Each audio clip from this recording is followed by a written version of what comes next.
So I know it's pretty common to have the AirPods in, your Bluetooth headphones in when you're recording your video content and things like that. Usually, it's not that good of an audio source. However, I'm going to give you a quick tip before I get into the topic of today's video.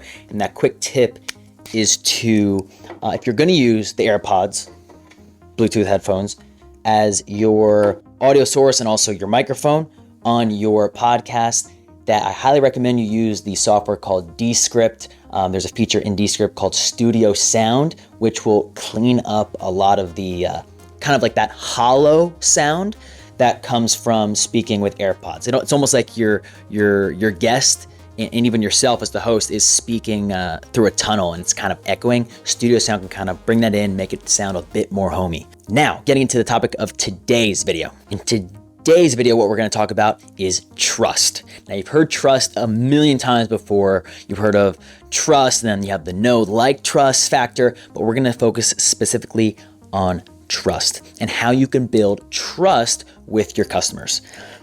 And why this video is even coming to fruition today is that it has to do with how do you balance being polite with your customers and also holding them accountable for what they agreed on doing.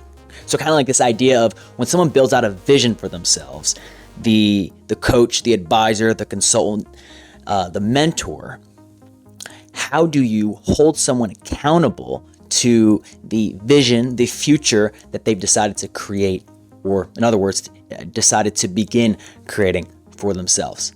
And how you do that, it's this ungodly amount of trust. So much trust that you can say things that may not come off as polite, but because there's so much trust established beforehand, your customer, the person receiving, or even your mentee, knows that it's coming from a good place, and they can look at it more objectively and even less emotionally, because it never feels good to get feedback that is not exactly desirable. But when so much trust, and as I said, an ungodly amount of trust is built beforehand, you can start not only being kind and polite with your customers, but you can also hold them accountable and be able to point out objectively room where they can improve, and the room they have to grow. So I'm gonna wrap this video up for today.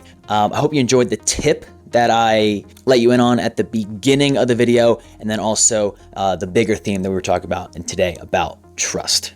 My name is Randy Splain. I hope you enjoyed this one, and I'll be talking with you in the next one.